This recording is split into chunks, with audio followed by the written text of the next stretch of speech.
Continuando con la jornada, nuestro segundo conferenciante, también muy conocido en nuestro ámbito profesional, don Antonio Jiménez Clar, licenciado en Derecho y notario. Como nuestro anterior ponente, cuenta con una dilatada actividad profesional, también avalada por sus numerosas publicaciones.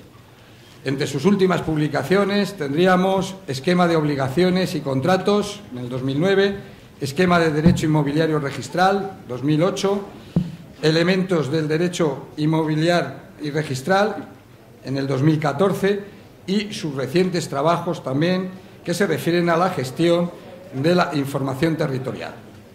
Participó en la coordinación del proyecto Ramón Llull, del que actualmente es codirector, que fue un proyecto coordinado entre el Colegio Notarial de Valencia y la Universidad de Alicante, que dicho proyecto coordina también la información geográfica y jurídica del terreno.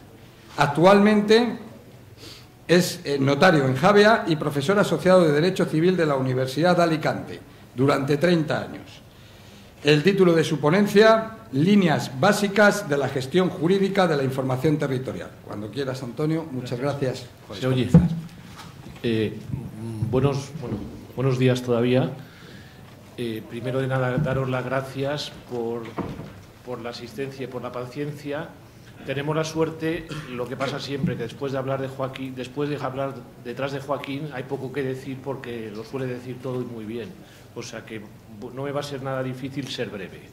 Yo voy a intentar hablar un poco como notario y como profesor universitario de los problemas que plantea la gestión de la información territorial. Es decir, yo no voy a hablar aquí de si hay que coordinar el catastro y el registro, sino que tenemos que hacer un equipo de tres patas, que serían el abogado, el técnico y el notario, que somos al final los que tenemos que generar esa información que permita actualizar la información catastral, es decir, la información territorial, perdón. Es decir, vamos a hablar siempre ahora de información. Hay que tener en cuenta que estamos hablando de bienes inmuebles, es información sobre bienes inmuebles, y esto siempre tiene un condicionante. Los bienes inmuebles son una realidad física, están ahí, afectan a necesidades básicas del individuo. Como han dicho antes las autoridades, muchas veces cuando vamos a comprar una vivienda no lo podemos sustituir por una previsible indemnización en un futuro más o menos lejano, si no queremos dormir con nuestros hijos debajo de un techo la noche sin ese tema. Por tanto, vamos a hablar de temas de primera necesidad en muchos casos. Segundo lugar, los bienes inmuebles no se están quietos. Aunque sean bienes inmuebles, están cambiando continuamente, se transforman, cambian de titularidad, cambian de forma, cambian de tamaño, se agrupan, se reducen, etcétera. Eso supone que la información territorial no solo debe ser exacta, sino además actualizada permanentemente. No se trata ya de ir actualizando la información mediante revisiones periódicas, sino buscar los propios mecanismos que da la sociedad civil para intentar, de una manera que genere los mínimos costes al ciudadano, ir generando y actualizando, cuando haya que actualizarla, la información. Muchas veces la información va a ser una información meramente jurídica, otras veces cambia las características de la finca y, por tanto, la tenemos que cambiar también. Otra cosa que tenemos que tener que es muy clara es que, aunque los bienes inmuebles no circulan, sí circula la información sobre los bienes inmuebles y se convierte en un bien valioso. Una parcela que esté en Ciudad Real normalmente no va a salir nunca de Ciudad Real, pero la información sobre esa parcela sí. Se puede incorporar a una hipoteca, esa hipoteca puede incorporarse a títulos hipotecarios y acabar siendo manejada a lo mejor en China o en Estados Unidos. Y sin embargo, las raíces de la garantía de esa información territorial siguen estando donde está el bien inmueble. Por tanto, hay que tener también muy en cuenta que todos los mecanismos que necesitemos de estandarización para que esa información pueda circular de manera transfronteriza también va a ser importante. Por otra parte, lo que quiero ir un poco contando es cómo hemos ido funcionando durante estos años con un proyecto que desarrollamos en la Universidad de Alicante. El profesor Alfredo Ramón es el otro codirector, y también con un grupo de investigación de La Laguna, que me cuento el honor de ser compañero de Óscar Vázquez, que luego hablará, y que lo dirige Elena Sánchez Jordán con muy buen criterio. Y lo que hemos intentado es arremangarnos, los notarios estamos a pie de calle, a pie de obra, y vamos a intentar ver cómo resolvemos el problema de la información gráfica para que luego se pueda coordinar lo que se quiera. Para eso En primer lugar, tenemos que tener claro dos cosas. Vamos a tener que utilizar los modelos existentes. Tenemos un sistema catastral y tenemos un sistema registral que funcionan eficientemente, y lo que no vamos a hacer es tirarlos y empezar a montar sistemas nuevos. Por otra parte, hay que tener en cuenta también que estos sistemas los tenemos que utilizar ya sobrepasando la clásica concepción del Derlinde romano, que parece que todavía no nos hemos despegado de ella. Es decir, aquí solo pensamos en nuestra parcela, en una serie de colindantes, cuando realmente la información territorial nos va a demostrar, y eso lo hemos ido viendo, la crisis mundial, la parte que le toca a las hipotecas tiene algo que ver, que la información territorial y los datos de los inmuebles actúan, no solo veremos jerárquicamente, sino también de forma correlativa. Es decir, por ejemplo, el grado de madurez de los créditos hipotecarios o de ejecución de créditos hipotecarios en una determinada zona, y ese dato hoy por hoy es invisible, puede alterar perfectamente las normas de comportamiento de un mercado y convertir lo que antes era garantía insuficiente en garantía insuficiente, porque se produce, por ejemplo, un exceso de oferta que va a condicionar la demanda, y que en condiciones normales con una tasadora no volvería a dar un crédito hipotecario en esa zona sabiendo lo que hay, y se siguen dando porque esos datos no se ven, y menos están actualizados. Todos esos datos nacen de las transacciones inmobiliarias y la mayor parte se pierden, se desperdician cuando los podíamos coger. Vamos a pensar un caso que a mí me ha llamado siempre la atención, los proyectos de los topógrafos. Cuando nos viene un cliente tenemos que cambiar una parcela, la cambiamos, lo pasamos al formato de XF, interoperamos y al final carga en catastro. Es tan importante la carga en catastro, es una de las cosas que quiero luego yo hacer constar, es tan importante la información como la fuente de la información. Hay que saber también cómo y qué procedimientos ha usado el técnico para realizar esa medición, para evitar que ese problema se vuelva a repetir sin necesidad. Pero si nos preguntamos ¿dónde ha ido ese proyecto?, se pierde. En la escritura no se va a quedar porque es carísimo, y además si se queda en la escritura se va a quedar en un protocolo notarial que no es público. Al registro de la propiedad ni al catastro va a ir. Sin embargo, si esa materia se utilizara como información estructurada y se pudiera cargar en la información territorial, serían datos fundamentales que podríamos utilizar en el futuro. Sabríamos cuando descargamos la información acerca de una finca, que esa finca fue deslindada por el topógrafo tal siguiendo estos requisitos técnicos, y que por tanto no hay que volver a deslindarla, o saber, por ejemplo, qué fincas ya han sido, aunque sea unilateralmente, deslindadas de aquellas cuyas rayitas, por decirlo así, en el mapa dependen todavía de una fotografía aérea o de los dibujantes de catastro que lo hacen únicamente a efectos de recaudación.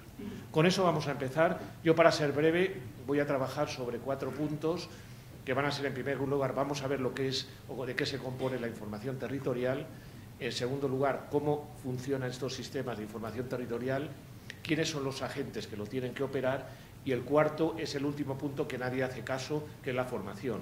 Estamos creando una modalidad nueva, el mundo está cambiando, tenemos que crear profesionales con un perfil muy delimitado, y no existen. Y lo peor es que no existan, es que no los estamos produciendo. Si no los producimos, no los vamos a tener.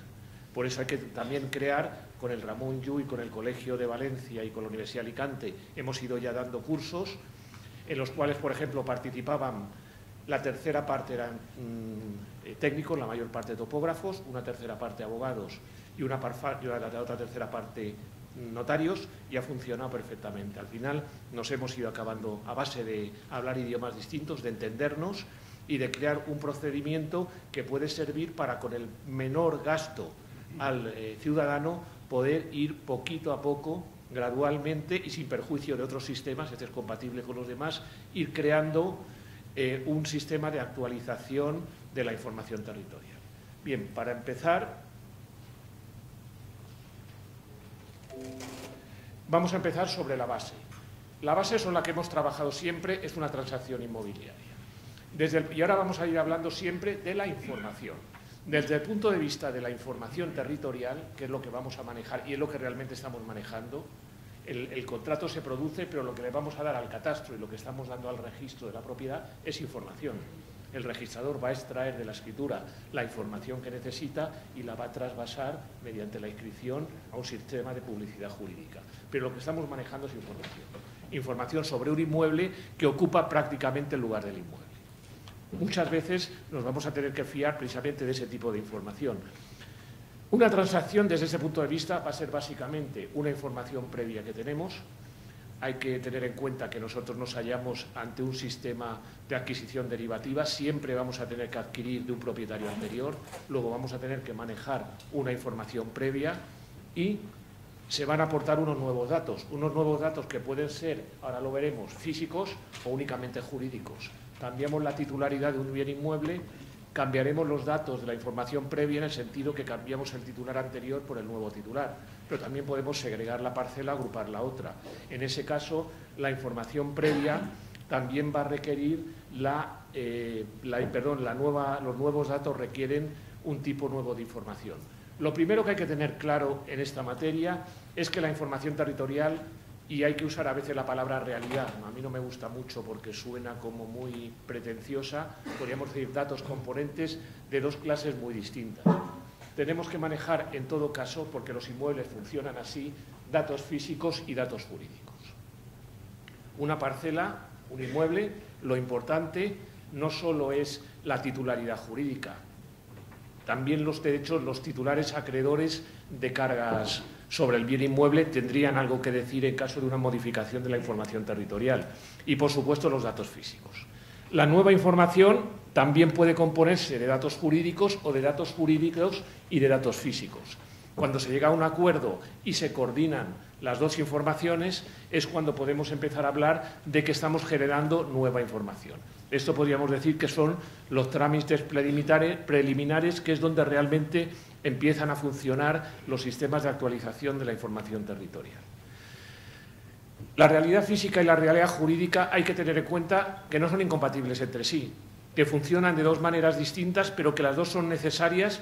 Básicamente deben ser tratadas primero de forma integral y, en segundo lugar, de forma coherente.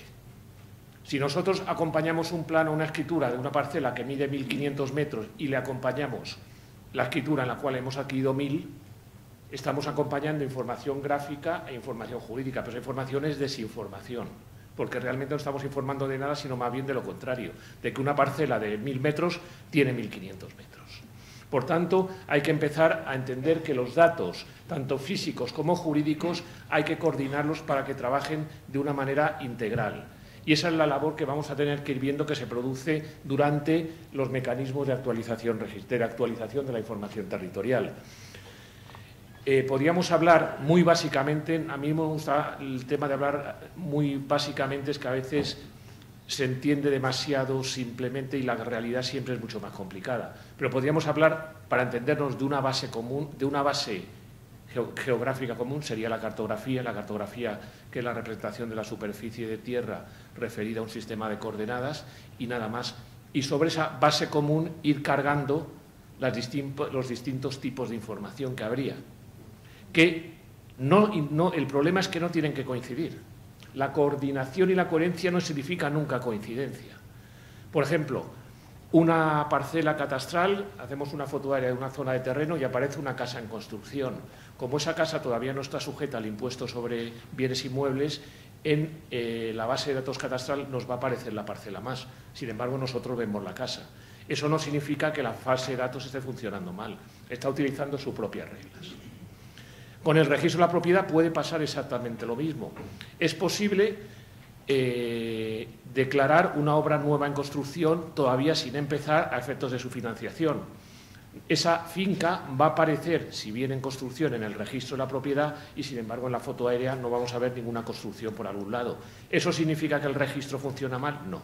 Eso significa que está manejando un tipo de información que se pueden coordinar perfectamente. Lo que hay que tener en cuenta es que esos datos están relacionados entre sí. Hay relaciones de tipo jerárquico, unos mandan sobre otros, el territorio es una entidad física que no la podemos mover. 2 por 2 son 4, por mucho que nos empeñemos en inscribir 5 en el catastro, en el registro. Nos van a salir 4 y en una habitación de 2 por 2 un sofá de 5 metros no cabe, como suelo explicar yo a mis alumnos en la universidad, por mucho exceso de cabida que le metamos al documento. Porque ahí está la realidad física y cuando te das con los dientes en la pared que se acabó el apartamento. Pero, por otra parte, pueden existir también relaciones colaterales. Es decir, hay que tener en cuenta que muchas veces las relaciones pueden tener mucha importancia y hay que entenderlas porque aquí estamos empezando a hablar un jurista y un técnico. Un jurista que va a ser un abogado, un letrado, cuando tenga que defender los intereses de la parte, en un deslinde, por ejemplo, porque los notarios debemos respetar la imparcialidad, y un técnico porque es el que tiene que traducir lo que está ocurriendo en el registro en efectos jurídicos para luego poder inscribirse. Muchas veces las fronteras de una finca y otra no figuran en el territorio, no las va a ver nunca un topógrafo, y sin embargo están ahí. Cuando nosotros cruzamos de una provincia de Valencia a Cuenca, ya podemos mirar por el avión, por la ventanilla, que esas famosas rayitas continuas que salen en el mapa no las vamos a ver pintadas en amarillo por encima de las montañas. No existen y, sin embargo, estamos cambiando de comunidad autónoma. Eso puede pasar con un municipio, puede haber perfectamente una finca comprada que esté a caballo entre dos municipios, entre dos registros o entre dos términos municipales y no pasa absolutamente nada si sabemos manejar bien la información territorial. Lo que no podemos es correr el municipio, tener que partir la finca necesariamente. Hay maneras si se entiende cómo funciona la información territorial. En segundo lugar, hay que tener en cuenta que las incompatibilidades pueden ser dependiendo la relación que existan entre los dos tipos de información. Por ejemplo, en este caso, son dos fincas que están referenciadas en base a unas coordenadas y una se monta encima de la otra. ¿Son incompatibles o son compatibles? Las dos cosas. Si estamos hablando de una misma capa, por ejemplo, dos parcelas sobre el territorio, evidentemente dos parcelas no puede estar una montada encima de la otra, porque donde acaba una empieza la otra. Si una de los recintos, por ejemplo, es una zona protegida administrativamente, por lo que sea, o sometida a un régimen especial urbanístico, y lo otro es una parcela identificada como tal en el registro de la propiedad, no es ningún problema que salga así la información, porque realmente lo que nos está diciendo la base de datos es que de esa parcela que está en rojo, parte está afectada por una limitación de tipo administrativo, o al revés, que la parcela verde que limita administrativamente incluye parte de una parcela que está en rojo. Sin embargo, si entendemos bien estas relaciones, no entraremos en situaciones de inconsistencia cuando tratemos la información territorial, que, repito, se compone de información gráfica y de información jurídica. Muchas veces van a coincidir. Si eso fueran dos parcelas, es imposible. Donde acaba una tiene que empezar la otra. Si no, estaríamos generando nosotros mismos desinformación. Si son dos capas distintas, no habría ningún problema. Yo puedo tener perfectamente en el catastro una parcela partida en tres porque son usos distintos y, sin embargo, el registro de la propiedad la quiero tener solo como una para que tenga unidad de titular. No pasa absolutamente nada si sabemos utilizar bien la información. Si nos empeñamos en que la coincidencia catastro y registro es que gane uno al otro, vamos mal, porque es un partido que no tiene por qué tener ganador. Son dos informaciones que no pueden generar desinformación, pero no tienen por qué estar pegaditas. No tenemos que partir el registro como si fuera el catastro, ni el catastro como si fuera el registro. Pueden coexistir perfectamente. Las fincas discontinuas, que es una de las fincas, ya lo ha dicho Gonzalo antes, que pueden utilizarse perfectamente, eran fincas anormales en sus tiempos, pero ahora pueden utilizarse, por ejemplo, cuando quiero vincular un apartamento a un garaje para que no se puedan vender los dos separadamente. Estaré registralmente vinculando dos fincas, que una está en un quinto piso y la otra en el sótano. Registralmente no hay inconveniente que sean una finca, pero quizá desde el punto de vista catastral habrá que crear dos unidades diferentes porque tienen dos usos diferentes. Ese sería el primer requisito, tener en cuenta que estamos manejando datos de muy distintas características y no hay que hacer que unos ganen a los otros, porque esto parece una partida de ver quién gana, el registro o el catastro. Se trata de que la información que generen sea coherente y consistente con la información que estamos manejando. La segunda requerimiento, segunda base que hemos ido aprendiendo a utilizar, porque esto vas aprendiendo a tropezones y dándote con los árboles, es la de la información. La información vamos a tener que manejar dos variables completamente distintas que a veces no las utilizamos, que es la fuente de la información y la información en sí misma considerada. Son dos cosas completamente distintas. Normalmente, cuando cogemos una determinada información, Antes solemos mirar a ver quién firma el artículo, quién lo ha traducido o de dónde sale esto. No cogemos y aplicamos una información necesariamente. Por tanto, hay que distinguir primero entre la fuente de la información y después el contenido y el transporte de esa información.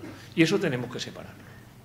Esta sociedad de la información, que es todo telemático y que todo funciona con tarjetitas y sin vernos las caras, hay ciertos niveles que nunca va a poder funcionar. Por lo menos eso pienso yo. Que una hipoteca se pueda firmar sin consentimiento de los interesados es muy peligroso, tal como está el mundo, porque nuestro hijo con una tarjeta no puede acabar hipotecando la casa y tampoco es eso. Sin embargo, transportar la información de esa hipoteca a otra base de datos para que se inscriba o para que se haga constar, se puede hacer telemáticamente. Por tanto, el contenido de la información, y en esto las últimas normas de estandarización de la Comunidad Europea, la norma ISO 19152, por ejemplo, ya hacen hincapié en de dónde procede la información que estamos manejando. De tal manera que podamos tener claro que mucha información puede ser eficaz a unos efectos, pero a otros no. Por ejemplo, en muchos casos la información no procede de un consentimiento auténtico. Es el problema que tenemos con los documentos privados. Nadie dice que los documentos privados transmitan la propiedad. El problema es probar que ese documento privado ha transmitido la propiedad. Es decir, el problema que vamos a tener muchas veces no es de que exista una transmisión, sino de que probar la existencia de la transmisión. Que no nos venga alguien y nos diga que esa transmisión no existe, que esa firma no es suya o que cuando le firmó estaba bajo los efectos del alcohol y no sabía lo que hacía. Evidentemente hay que tener mucho cuidado porque esas transmisiones pueden producir muchos perjuicios después. Por tanto, y ahí es donde se empiezan a separar un poco, quizá porque el catastro en cierta manera se debe todavía a sus orígenes, que es un registro fiscal, y muchas veces la línea entre el titular de una finca y el sujeto pasivo del bien inmueble no quedan a veces completamente delimitados. El catastro es obligatorio, el pago del impuesto hay que darse de alta obligatoriamente, mientras que la adquisición del registro de la propiedad es voluntaria. De todas maneras, el origen de la información depende mucho. Básicamente, para que la información sea realmente correcta, tiene que partir normalmente de un consentimiento de las partes que sea auténtico, se haya prestado de verdad, informado, se sepa lo que se está y completo. Yo entiendo, por ejemplo, el artículo 1280 del Código Civil establece que para realizar actos relativos a bienes inmuebles se requiere poder, documento público. Evidentemente, no sería muy de recibo, como he visto a veces, que en una solicitud de inscripción en un registro de la propiedad, en una casilla al final se ponga presto mi consentimiento a que se me vinculen los datos registrales sin saber lo que estoy firmando. Eso requiere un consentimiento porque yo entiendo que la delimitación de un inmueble es un acto de riguroso dominio y requiere el consentimiento de los titulares. Por eso muchas veces el topógrafo, el técnico, tiene que saberlo porque a la hora de realizar un levantamiento hay que saber quién es el interlocutor. A ver si nos firma el que no es dueño y aquí la liamos más todavía. Además, hay interlocutores invisibles. Por ejemplo, si nosotros queremos en un deslinde ceder terreno, es decir, de acuerdo, yo estoy de acuerdo con mi vecino y esta parcela que tenía 10.000 metros cuadrados realmente solo tiene 5.000, lo reconozco. Si esa parcela está hipotecada, sin el acreedor hipotecario no podemos realizar esa declaración porque le estamos levantando la garantía. Sin embargo, cuando el topógrafo vaya al campo a medir, no se va a encontrar al acreedor hipotecario ni va a tomar con él las medidas. Son dos tipos de consentimientos que hay que tener claro y entenderlos. Y para entenderlos hay que saber cómo funcionan los dos sistemas. No se trata solo de coger el teodolito o la estación, ir al campo a medir, ni solo jugar al Monopoly con las escrituras y las inscripciones sin saber dónde demonios están los inmuebles que estamos transmitiendo. La información, además, como ya ha dicho Joaquín, tiene que estar estandarizada. Tenemos que utilizar el mismo lenguaje. El mismo lenguaje y ya que hoy por hoy la información... Yo cuando hablo de base estoy hablando de la cartografía nada más, no de las rayitas que hay pintadas encima. La cartografía oficial es la catastral.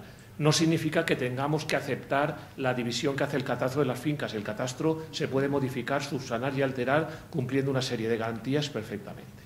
Pero si cogemos la base gráfica sobre la que vamos a operar, yo creo que por ahí se refiere la interoperatividad, estamos ahorrando porque estamos hablando en el mismo lenguaje que nos lo van a devolver después.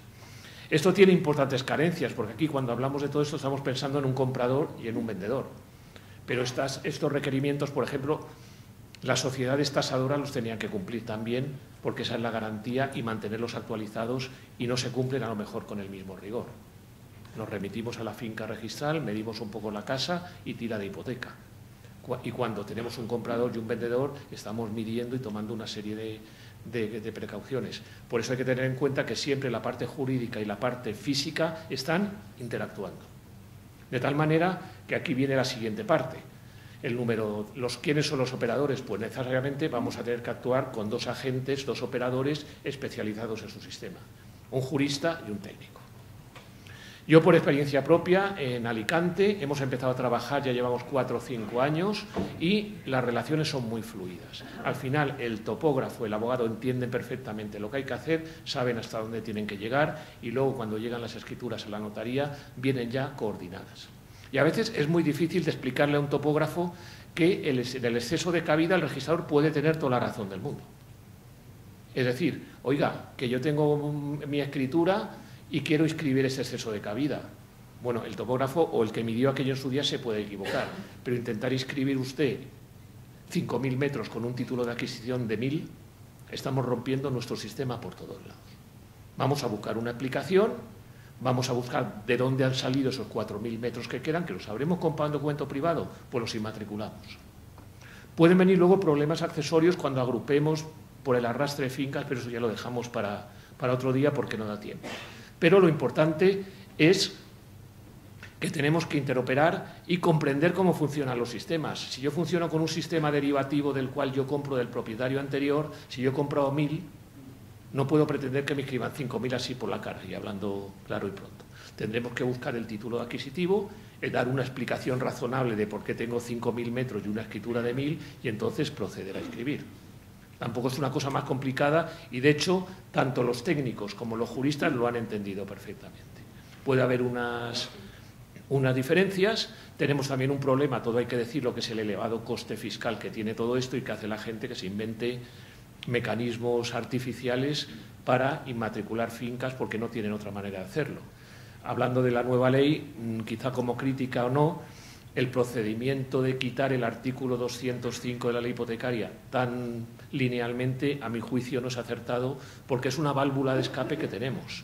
En la medida que un procedimiento alternativo más ágil del que ve el proyecto, porque el del proyecto tiene mucho perejil, y se pudiera inscribir más rápidamente, estoy seguro que el ciudadano directamente utilizará ese proyecto. La sociedad, las transmisiones inmobiliarias son un poco como un río, va buscando el mar y se ve una piedra, la rodea.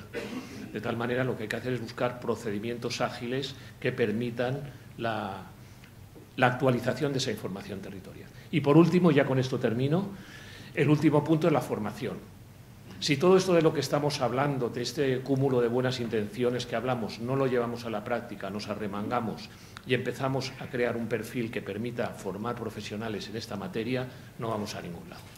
Yo soy profesor universitario, estoy muy orgulloso de ello y he dedicado toda mi vida a lo mismo, y creo que realmente es, primero porque la gente joven las está pasando, les estamos dejando un mundo que esto es de juzgado de guardia.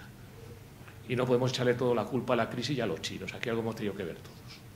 Y en segundo lugar, hay una cosa muy clara, la información telemática ha cambiado de tal forma la sociedad que tenemos que adaptarnos a ella, como se decía, el gato pardo, cambiar las cosas para que sigan como están.